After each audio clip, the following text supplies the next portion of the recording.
부처님, 자식의 팔자도 부모가 바꿀 수 있습니까? 이 물음은 예로부터 많은 부모들이 가슴에 담아온 질문입니다. 불교에서는 말합니다. 공덕은 흐르는 물과 같아서 부모의 공덕은 자식에게도 흘러간다. 부모가 선업을 쌓고 마음을 바로하면 자식의 막힌 운도 풀리고 업장도 높기 시작합니다.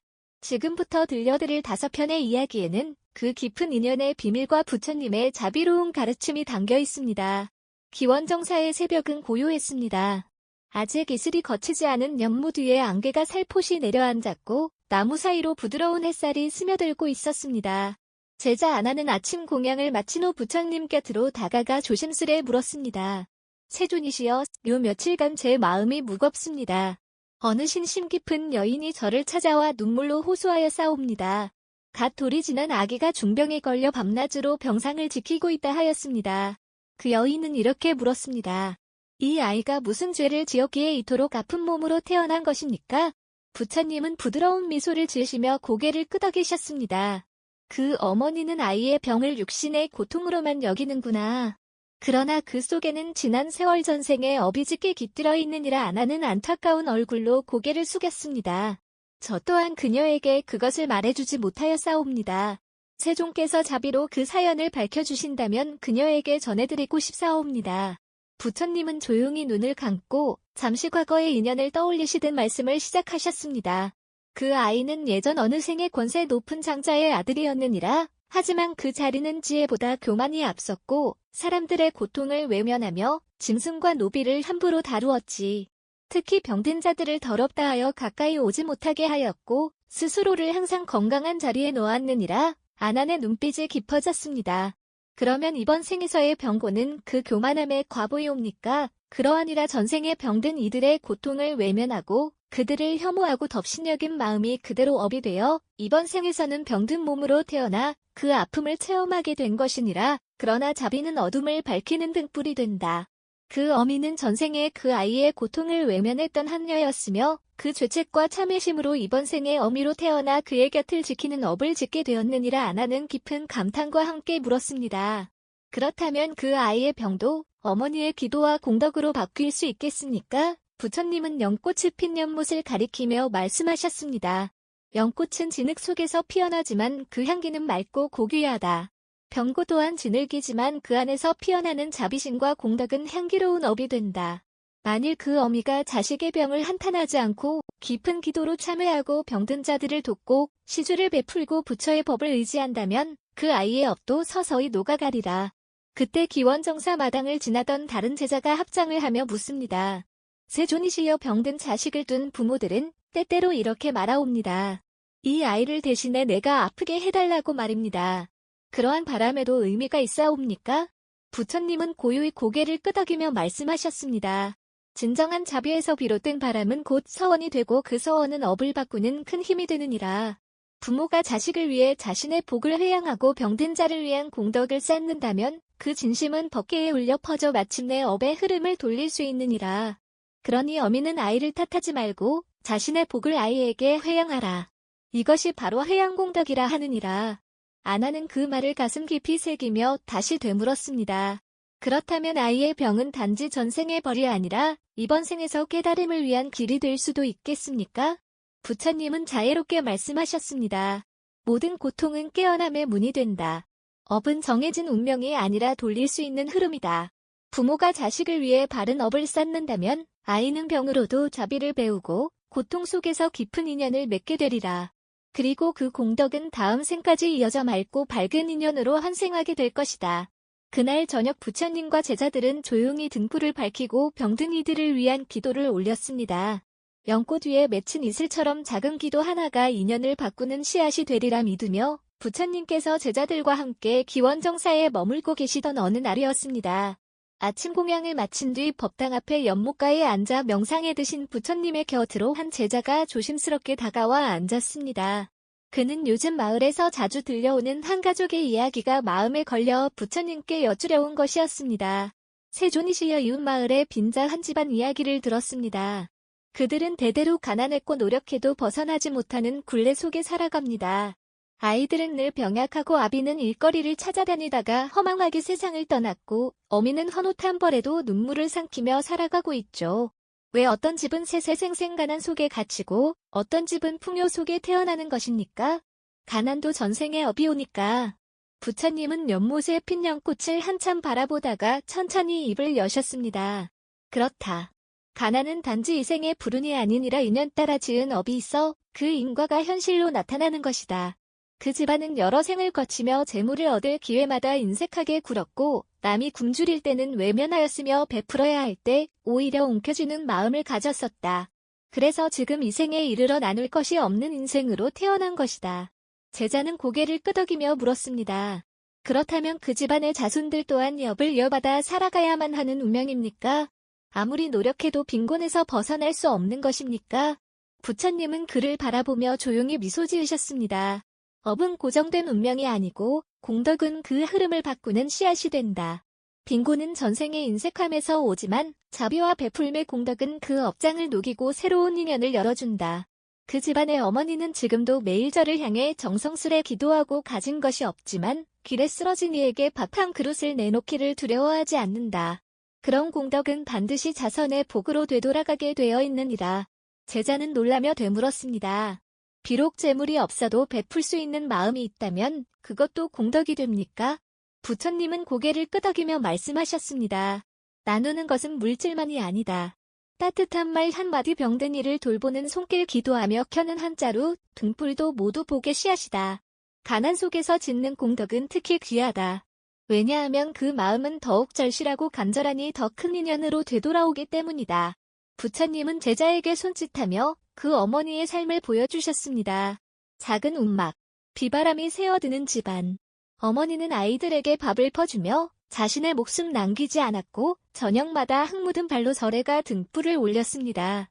겨울이면 자신이 입을 이불 하나를 덜어 거리의 아이에게 건네기도 했습니다. 그녀는 말했습니다. 나는 가진 것이 없지만 자식들이 이대로 살게 될 수는 없어. 내가 지은 복이 아이들 세상의 꽃처럼 피어나기를 나무건 세운 보살. 부처님은 말씀하셨습니다. 그녀의 공덕은 지금 작고 가난하게 보일지 모르나 마치 새벽녘 빗방울처럼 조용히 땅을 적시고 있다. 그 물은 언젠가 큰 나무를 자라게 하고 그늘을 만들 것이니라. 그 어미의 정성은 결국 자식들의 인연을 바꾸고 그들이 다시 태어날 삶에 풍요와 평안을 불러오게 될 것이다. 제자는 조용히 합장했습니다. 공덕은 형체가 없이나 업을 바꾸는 가장 큰 힘이군요. 부처님은 마지막으로 말씀하셨습니다. 그렇다. 자식의 복은 하늘에서 떨어지지 않는다. 부모가 지은 인연이 흘러 아이의 길을 만든다. 가난 속에서 공덕을 짓는 것은 연못 속 진을개에서 피어난 연꽃과 같으니 가장 귀한 법이다. 기원정사의 오후는 고요했습니다. 햇살은 대지 위에 부드럽게 내려앉고 나무 그늘 아래엔 부처님과 제자들이 나란히 앉아 있었습니다. 부처님께서는 눈을 감고 명상에 잠기셨고 그 옆에 있던 한 젊은 제자가 조심스레 입을 열었습니다. 세존이시여, 요즘 제 마음에 깊은 번뇌가 일고 있습니다. 저희 마을의 한 젊은 여인이 같은 사람과 이별하고 다시 만나는 고통을 반복하고 있어옵니다. 그 사람은 그녀를 매번 상처 입히고 떠나지만 여인은 그를 떠나지 못한 채 다시 품어 안습니다. 이 또한 전생의 업이겠습니까? 부처님은 눈을 천천히 뜨시며 말씀하셨습니다. 사랑도 업이니라. 인연 따라 맺어진 사랑은 기쁨이 될 수도 깊은 상처가 될 수도 있다. 전생의 결심 맺음 그리고 놓지 못한 마음이 이생의 관계로 이어지는 것이니라. 제자는 잠시 머뭇거리다 조심스레 묻습니다. 그렇다면 고통을 반복하는 인연은 끊을 수 없는 것입니까? 그 여인은 과연 그 사랑과 맺어져야만 하는 운명입니까? 부처님은 부드럽게 고개를 저으시며 말씀하셨습니다. 운명은 정해진 길이 아니고 인연은 바꿀 수 있는 흐름이다. 그 여인이 지금 겪는 아픔은 전생의 결연한 맹세 때문이었다. 전생에서 그녀는 그 남자를 죽음의 문턱까지 미워하다가 마지막 순간에 이렇게 맹세했느니라. 다음 생에 다시 만나 너의 고통을 나도 함께 겪겠다. 제자의 눈이 커졌습니다. 그런 맹세가 이 생의 사랑으로 이어진 것이옵니까? 부처님은 고개를 끄덕이며 주변을 둘러보셨습니다. 바람결에 연꽃이 잎사귀를 흔들고 있었습니다. 그 맹세는 하나의 서원이 되었고 업이 되어 다시 이 생에서 그를 찾게 만들었느니라. 그러나 그 인연은 아직 깨닫지 못한 채 서로를 붙잡고 상처를 주며 반복하고 있으나 여인의 영혼은 사랑이라 믿고 붙잡지만 사실은 전생의 미련과 고통이 뒤섞인 업의 그림자에 불과하도다. 그렇다면 제자가 물었습니다. 그 여인은 어떻게 해야 그 업의 고리를 끊을 수 있겠습니까? 부처님은 연못을 가리키며 말씀하셨습니다. 연못의 수면 위를 보아라. 잔잔해 보이지만 바람이 닿으면 금세 흔들린다. 마음도 그렇다. 과거의 지척이 바람처럼 스치기만 해도 현재의 삶은 흔들린다. 그녀가 해야 할 것은 그 인연을 이해하고 참회하고 공덕을 지어 그 업을 녹이는 것이니라. 부처님은 한 일화를 들려주셨습니다. 어느 마을에 가난하고 병약한 아이가 있었습니다. 그 어머니는 아이의 아픔을 바라보며 날마다 기도했습니다. 내 업이 아이에게 가지 않기를. 그 정성 어린 기도는 결국 아이의 운명을 바꾸었고 아이는 건강을 되찾아 훗날 많은 이들을 돕는 삶을 살게 되었지요. 그 여인 또한 사랑의 업을 참회하고 남을 위해 공덕을 짓는 삶으로 방향을 돌리면 마침내 그 인연은 자연히 끊어지거나 더 깊은 자비의 인연으로 바뀌게 될 것이다. 제자는 가슴이 먹먹해졌습니다. 사랑이라는 이름으로도 업은 반복되는군요. 부처님은 고요히 웃으시며 말씀하셨습니다. 사랑이든 미움이든 강한 감정은 마음에 인을 남긴다. 그 인이 다음 생에 이어져 다시 만남을 만든다. 그러나 공덕과 깨달음은 그 인연을 밝은 인연으로 바꾸게 하니 부모의 기도와 자비의 실천이 자식의 길을 바꾸는 길이니라. 제자는 합장한 채 머리를 숙였습니다. 마음에 깊이 새기겠습니다. 고통스러운 인연도 자비로 전환할 수 있다는 말씀을요. 부처님은 마지막으로 나지막이 말씀하셨습니다. 과거의 업을 몰랐더라도 현재의 실천으로 미래를 바꿀 수 있다. 부모의 공덕은 자식의 업을 밝게 비추는 등불이니라. 사랑이 상처가 되지 않게 하려면 그 사랑의 집착이 아닌 자비가 깃들어야 하느니라. 붉은 해가 숲을 물들일 무렵 부처님께서 제자들과 함께 안거 중이셨다. 사방이 고요한 가운데 한 제자가 무거운 마음을 안고 부처님께 다가와 조용히 절을 올렸다. 그의 얼굴에는 근심이 서려 있었고 눈빛에는 깊은 질문이 담겨 있었다. 세존이시여, 저는 요즘 한 가정을 자주 떠올리게 됩니다. 그 집은 수십 년째 가난 속에서 살고 있으며 부모는 성실히 일하고 자식들도 착한 아이들이지만 이상하게도 돈이 모이지 않고 하는 일마다 어긋납니다. 남들이 보기엔 그 가족은 복이 없는 것처럼 보이지만 정말로 그들의 삶이 단지 생에서의 운명 때문인 것인지요. 부처님께서는 눈을 감고 한참을 고요히 계시다가 다시는 눈을 뜨시며 말씀하셨다. 그것은 단지 이 생에서의 일이 아니라 깊은 전생의 업과 인연의 흐름에서 비롯된 것이니라. 내가 들려줄 한 가정의 이야기를 잘 들으라. 먼 옛날 바사라라는 이름의 마을이 있었다. 그곳에는 아비바와 난디라는 부부가 살고 있었는데 겉으로는 검소하고 착하게 보였지만 그들의 내면에는 항상 재물을 향한 집착이 깊이 자리하고 있었다. 난디는 장사를 하며 금전을 모으는 데 능했고 아비바는 땅을 사들이며 부를 축적하였다. 하지만 그들은 그 돈을 베풀거나 나누려 하지 않았고 오히려 남이 궁핍해지면 그 틈을 타 이득을 취하려 했다. 굶주린 아이가 와서 밥 한 술을 구할 때조차 난디는 얼굴을 찌푸리며 소리쳤다. 거지는 거지일 뿐이다. 내가 힘들게 번 음식을 쉽게 줄 줄 아느냐. 그 말은 바람처럼 사라졌지만 그때의 행동은 마음속 깊은 곳에 업으로 새겨졌다. 그리고 몇 해 후 두 사람은 병으로 세상을 떠났고 죽은 뒤 저승의 문 앞에서 야마천왕을 마주하였다. 그들의 삶이 저울에 올려졌고 결과는 냉정했다. 재물은 많이 쌓았지만 선행은 거의 없었다. 야마천왕은 그들을 바라보며 말하였다. 너희는 이익을 쫓으며 많은 이의 눈물을 보았다. 이제는 그 대가를 치러야 하느니라. 다음 생에서는 항상 부족함을 느끼며 살게 될 것이다. 너희가 가졌던 것을 나누지 않았으므로 이제는 아무리 노력해도 모이지 않게 될 것이다. 부처님은 조용히 이야기를 이어가셨다. 그 가정은 바로 그 전생의 업보를 안고 다시 태어난 것이다. 가난은 단지 물질의 부족이 아니라 마음속에 깃든 과거의 인색함이 만든 그림자다. 그러나 인연은 언제나 변할 수 있다. 제자는 놀란 듯 물었다. 세존이시여, 그렇다면 그 가정은 절대로 가난에서 벗어날 수 없는 운명을 지닌 것입니까? 부처님은 고개를 천천히 저으며 말씀하셨다. 아니다. 업은 고정된 것이 아니며 공덕은 그 업을 녹이는 불이다. 부모가 진심으로 참회하고 보시행을 실천하며 자식의 이름으로 선행을 쌓는다면 그 인연은 풀릴 수 있다. 제자는 그 말씀에 무언가 깨달은 듯 고개를 끄덕였다. 그렇다면 부모의 공덕은 자식의 복으로 이어질 수 있는 것이죠. 그렇다. 물이 높은 곳에서 낮은 곳으로 흐르듯 부모의 덕은 자식의 삶에 영향을 끼친다. 그것은 단지 돈이 들어오는 것이 아니라 복이 열리고 막힌 인연이 풀리며 뜻한 일이 순조로워지는 것이다. 그 마을의 한 가정 수마나와 다이와 부부는 그동안 누구보다도 성실히 살았지만 늘 허리띠를 졸라매야 했다. 자식들은 학업도 열심히 하고 효심도 깊었으나 형편은 나아지지 않았다. 수마나는 어느 날 절을 찾아 부처님의 말씀을 접하게 되었고 큰 깨달음을 얻게 되었다. 그날 이후 그는 매일 밥을 짓고 나면 그중 한 그릇을 길에 나가 가난한 사람에게 나누었다. 그리고 자식의 이름으로 정성을 담은 보시를 시작했다. 이 공덕을 우리 자식들의 업장 소멸에 회양합니다. 이렇게 매일매일 작은 보시가 쌓여갔고 마을 사람들 또한 감동하여 함께 동참하게 되었다. 몇 해가 지난 뒤 신기하게도 다이와의 장사가 조금씩 풀리기 시작했고 자식들 또한 좋은 인연을 만나 직장을 얻고 집안에는 웃음이 들어갔다. 과거의 업은 결코 우리를 영원히 묶어두지 않는다. 오히려 그것을 알아차리고 그 고리를 끊으려는 노력 속에 진정한 해탈이 있다. 부모의 공덕은 자식의 복으로 흐르고 그 복은 다시 세상에 선한 파문을 일으키느니라. 누구나 과거의 인연 속에서 살아갑니다. 하지만 그 인연은 우리가 지금 이 순간 어떻게 살아가느냐에 따라 다시 쓰일 수 있습니다. 부모의 진심 어린 참회와 공덕의 실천은 자식의 막힌 눈을 트이게 하고 가난 속에서도 희망을 피우게 합니다. 이것이 바로 자식의 복은 부모의 공덕으로 바꿀 수 있다는 부처님의 가르침입니다. 인적드문 숲속 부처님께서 제자들과 함께 정자하며 법문을 나누고 계셨다. 조용한 숲길을 따라 젊은 제자가 조심스레 다가왔다. 그의 눈동자에는 맑은 슬픔이 맺혀 있었고 부처님 앞에 무릎을 꿇으며 조용히 입을 열었다.